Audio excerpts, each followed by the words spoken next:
दोस्तों इमेजिन कीजिए एक ऐसी कंपनी जो अमेज़न से बड़ी, गूगल से ज्यादा पावरफुल, इंडियन आर्मी से बड़ी फौज रखती हो। ये कोई साईफाई मूवी नहीं, ये कहानी है the east India company EIC की। 31 दिसंबर 1600 को क्वीन एलिजाबेथ ने एक चार्टर साइन किया। कुछ मर्चेंट्स को परमिशन मिली ईस्ट इंडिया में ट्रेड करने की। जब ये लोग पहली बार इंडिया आए थे तो ये राजा बनने नहीं बल्कि भिखारी बनकर आए थे। Captain William Hawkins Mughal empire के जहांगीर के दरबार में गया। वहाँ उसने पर्सियन में बात की, तोहफे भी दिए और गिड़गिड़ाए सिर्फ एक चीज के लिए, ट्रेड परमिशन। उस वक्त इंडिया दुनिया की GDP का लगभग 25% कंट्रोल करता था। हम सोने की चिड़िया थे और ब्रिटिशर के लिए इंडिया एक जैकपॉट था। उनका शुरुआती मकसद सिर्फ मसाले यानी स्पाइसेस, सिल्क और कॉटन था, पर फिर उन्होंने देखा इंडिया एक देश नहीं बल्कि टुकड़ों में बंटा हुआ एक सब कॉन्टिनेंट है। 17 के आते आते मुगल एम्पायर कमजोर होने लगा। औरंगजेब की मौत के बाद लोकल नवाब्स ने अपने आप को इंडिपेंडेंट घोषित कर दिया। ये वो गैप था जहां EIC ने एंट्री मारी। उन्होंने देखा कि यहाँ के राजा तो आपस में ही लड़ रहे हैं। EIC ने एक नया बिजनेस मॉडल निकाला,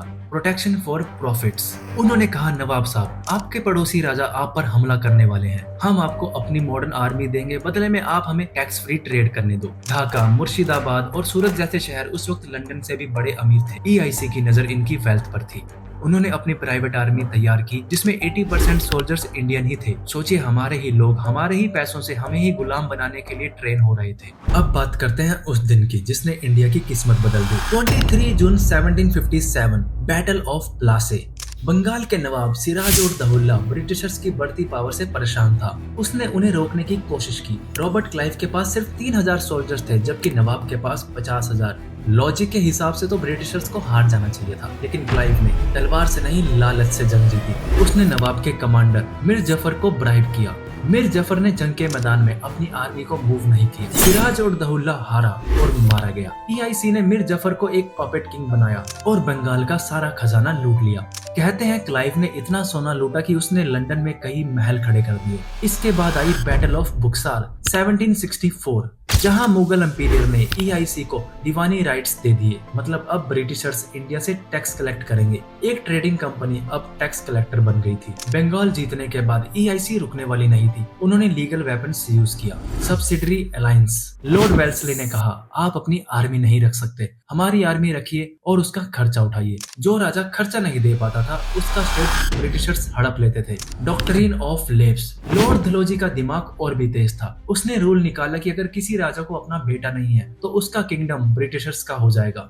रानी लक्ष्मीबाई की झांसी इसी वजह से छीनी गई थी। Economic drain. पहले ब्रिटिशर्स इंडिया से माल खरीदने के लिए लंदन से सोना यानी गोल्ड लाते थे, पर दीवानी राइट्स के बाद वो हमारे टैक्स के पैसों से हमारा ही माल खरीदते थे और उसे यूरोप में बेचकर मुनाफा कमाते थे। Zero investment 100% profit. उन्होंने इंडियन वेवर्स के अंगूठे काट दिए ताकि वो धागा की मलमल ना बना सके और लोग मैनचेस्टर का कपड़ा खरीदे। इंडिया की इकोनॉमी क्रैश होने लगी।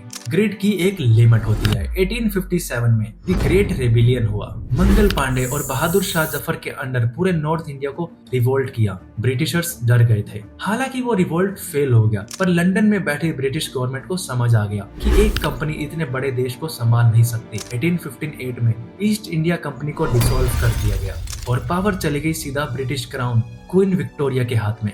दोस्तों, ईस्ट इंडिया कंपनी की कहानी हमें सिखाती है कि इंटरनल डिवीजन कितना खतरनाक हो सकता है। जब हम आपस में लड़ते हैं तो तीसरा आकर फायदा उठाता है। आज जब हम MNCs की बात करते हैं तो याद रखिए, दुनिया की पहली मेगा कॉर्पोरेशन ने एक पूरे सब कॉन्टिनेंट को 200 साल के लिए गुलाम बना लिया था। आपको क्या लगता है कि आज की मॉडर्न कंपनीज भी इतनी पावरफुल हो सकती है? कमेंट में जरूर बताइए। अगर आपको वीडियो अच्छी लगी तो प्लीज लाइक करके जाइए और चैनल को सब्सक्राइब करके जाइए।